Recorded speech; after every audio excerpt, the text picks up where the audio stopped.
It's all very simple, really. I am in charge of the batteries and the electric motor. Clarkson is in charge, God help us, of the bodywork and interior. And Richard Hammond is in charge of the chassis and the brakes. If you are going to build your own car, there's no point just throwing the chassis together yourself, because you'll get caught up in 20 years of red tape trying to get it registered to use on the road. So what you need to do is use the chassis from another car. But there is a problem, because most modern cars don't have a chassis as such. It's all kind of built into the body. So you need to choose from an older car. Specifically, you've got a choice of either a Land Rover, a Lincoln Town Car, or this, a TVR Chimera. I bought this one for £5,000, and I was going to remove its body and engine and then use its chassis as the backbone of our new car. James, meanwhile, was preparing to cannibalise something a bit less sporty. I shall be using the electric motor from this, which just leaves me with the problem of the batteries. Now, the Tesla, that American electric sports car, uses 6,831 batteries. But that seems a bit excessive to me, so to save weight and money, I'm going to use 2 batteries. Like all great car designers, I'd created a mood room, hung with images from which I could draw inspiration. Big cats, jet fighters, the actor, Peter Bowles. And pretty soon, I was ready to start work.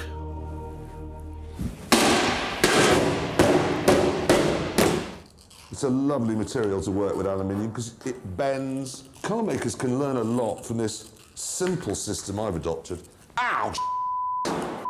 Ow. And there is the precious chassis. That is the basis of everything we're doing. Double.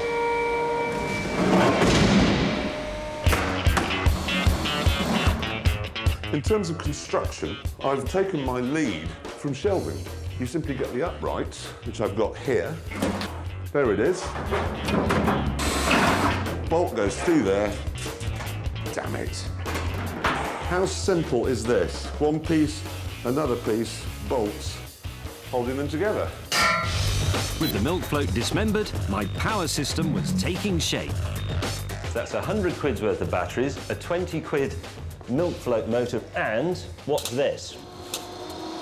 See that? Is that turning round now? Yeah, don't put your finger on it. Oh, I'm going to.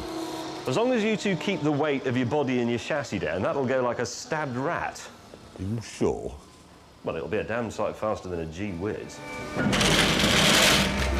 While May wired up his batteries and Hammond prepared his chassis, It's free! I retired to the mood room to seek further design inspiration. Okay.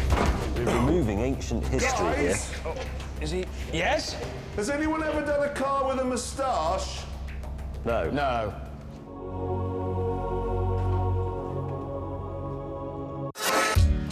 Having finished their jobs, Hammond and May left me alone to complete the bodywork. Beautiful.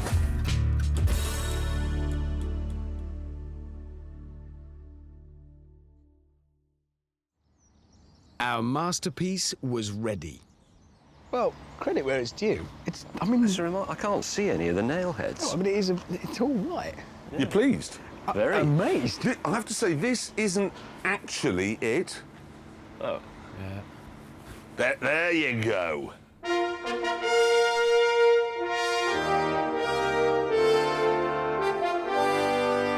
That is the worst looking car in the whole world.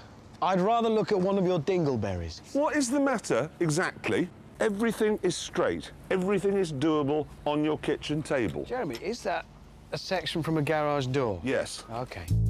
What's more, I'd fitted a tape player and, rather brilliantly, 3 abreast seating. Who's going to sit here? You haven't given them any headroom. Well, Hammond can sit in the middle. Oh, God. Careful of my roof! You're bending my roof. It's bending my spine! You really need to change the roof. That's no good. All right, all right, all right. Back to the drawing board. While Jeremy modified the roof, Out. Okay. Out. Hammond and I started to think about a name for our creation. I hate it when eco cars are given a really pious name, like Intelligentsia. So we want to give it a more aggressive, like Mustang, Tiger, Leopard, Tiger. Panther, Or Vixen. Vixen. Sadly, though, Jeremy had beaten us to it. Jeff. And after some more styling tweaks, Jeff was ready for the road.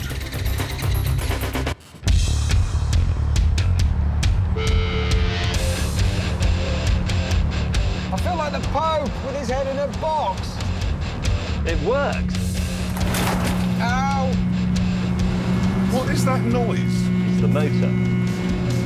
Sounds like they're filming an episode of Bonanza. Amazing racket. Don't knock, it's working. Open it up, James. Open it up. Yeah, go on. Give me the beans. I have. Is that it? Is that full speed? Yeah. How fast is that? Well, nearly 10. You built a car that will only do 10 miles an hour? Yeah. Actually, that wasn't such a bad thing, on account of a design flaw with Jeremy's shiny bonnet.